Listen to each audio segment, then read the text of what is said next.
Hello views, welcome to DJMS Tamil channel. Mahanadhi சீரியலுக்கான upcoming எபிசோடில் பசுபதி கிட்ட விஜய் நடந்துட்டு போனதை அடுத்து ரொம்பவே கோவத்தோடு இருக்காரு. பசுபதி திரும்பவும் விஜயை பழி வாங்கணும் அப்படின்ற நோக்கத்தோடு தான் இருக்காரு. பசுவை அடித்த விஷயம் ராகினி அவங்களுக்கு தெரிய பயங்கர கோவப்படுறாங்க. நான் போய் கேட்குறேன் அப்படின்னு சொல்கிறாங்க. கொஞ்ச நேரம் பொறுமையாக இருமா, எல்லாத்துக்குமே மொத்தமாக சேர்த்து என்ன பண்ணணுமோ நான் பண்ணுறேன் அப்படின்னு சொல்லிட்டு பசுபதியும் சொல்கிறாங்க. அதுக்கப்புறம் ராகினி அமைதியாகிறாங்க. திரும்ப வெண்ணிலாவோட மாமா கிட்ட பேசுகிறாங்க. இவங்க 2 பேருக்கும் கல்யாணம் ஏற்பாடு பண்ணால் கண்டிப்பாக நான் சொல்கிற மாதிரி நீ கேட்டிங்கன்னா எல்லாமே நடக்கும் அப்படின்னு சொல்கிறாங்க. இருந்தாலும் வெண்ணிலாவோட மாமா பயப்படுறாங்க. நீங்கள் பயப்படாதீங்க, உங்களோட அக்கா பொண்ணு வாழ்க்கை தானே உங்களுக்கு முக்கியம், அப்புறம் எதுக்காக இது மாதிரி பண்ணிகிட்ருக்கீங்க, நான் சொல்கிற மாதிரி நீங்கள் செய்யுங்க அப்படின்னு சொல்லிட்டு என்ன பண்ணுறாங்க, திரும்ப அவங்க மனசை கலைக்கிற மாதிரி பேசுகிறாரு பசுபதி. அதுக்கேற்ற மாதிரி கோவிலில் எல்லா ஏற்பாடுகளும் பண்ணதுக்கப்புறமா விஜய்க்கு கால் பண்ணுறாங்க. கால் பண்ணி கடைசி அவங்ககிட்ட பேசணும்ப்பா, அதோட கிளம்பிடுவோம் அப்படின்ற மாதிரி அந்த இடத்துக்கு எப்படியாவது வர வைக்கணும் அப்படின்ற நோக்கத்தோடு இப்படிலாம் பேசிகிட்டு இருக்காங்க. விஜயும் அப்படி அந்த இடத்துக்கு வர வைக்கிறாங்க.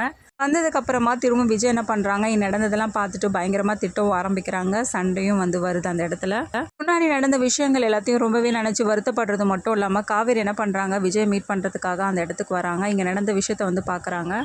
எல்லாரையும் பார்த்தா மாதிரி 7 ஜென்மம் எடுத்தாலும் காவேரி தான் என்னோட மனைவி அப்படின்னு சொல்லிட்டு ரொம்பவே இம்பார்ட்டன்ட் தர மாதிரி பேசிகிட்டு இருக்காங்க. இது எல்லாத்தையும் கேட்டு ரொம்பவே கடுப்பாகி போகிறாங்க வெண்ணிலா. அப்போ எனக்கு என்ன விஜய் சொல்ல போகிற பதில் அப்படின்னு சொல்லிட்டு கேட்குறாங்க.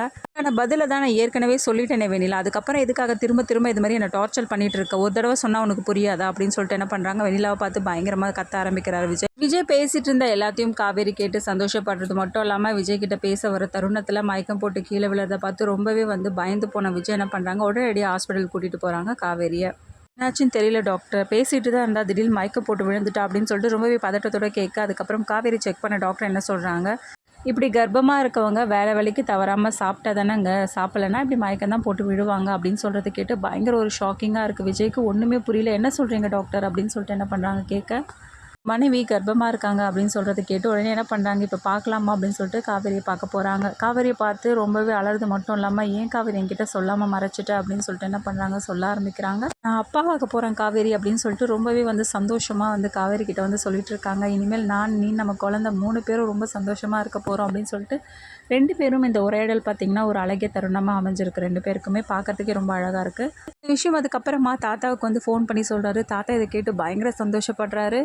சந்தோஷம் விஜய் அப்படின்னு சொல்லிட்டு தாத்தா சொல்ல, தாத்தா இந்த ஒரு தருணத்துக்காக தான் நான் காத்துட்டு இருந்தேன் தாத்தா, இனிமேல் என்னையும் காவேரி யாராலும் பிரிக்க முடியாது அப்படின்னு சொல்லிட்டு ரொம்ப சந்தோஷமாக ஷேர் பண்ணுறாரு. இதுக்கப்புறமா காவேரி என்ன பண்ணுறாங்க, தாத்தாவை வரைச்சி அங்கே கூட்டிகிட்டு போகிறாங்க.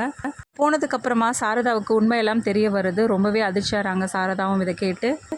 இதுக்கப்புறமா அங்கே போன விஜய் எல்லாரையும் பார்த்து, என்னோட மனைவியும் என்னோட குழந்தையும் என்கிட்டருந்து பிரிச்சிடாதீங்க, அவங்க எல்லாமே என்னால் இருக்க முடியாது தனியாலாம் அப்படின்னு சொல்லிட்டு என்ன பண்ணுறாங்க, 2 பேரையும் கூப்பிட்டு போகிறதுக்காக பேசிகிட்டு இருக்காங்க. இதுக்கப்புறமா சாரதா காவேரி விஜய் கூட அனுப்பி வைக்கிறாங்களா இல்லையா, அது எல்லாமே தெரிஞ்சுக்கலாம். அதுக்கு மறக்காம நம்ம சேனல் சப்ஸ்கிரைப் பண்ணிக்கோங்க. கூடவே இருக்க அந்த பெல் ஐக்கான் கிளிக் பண்ணிவிடுங்க. அப்போ தான் நான் போகிற அடுத்த வீடியோஸ் உங்களுக்கு நோட்டிஃபிகேஷனில் வரும். ஓகே வியூஸ், தேங்க்ஸ் ஃபார் வாட்சிங் திஸ் வீடியோ.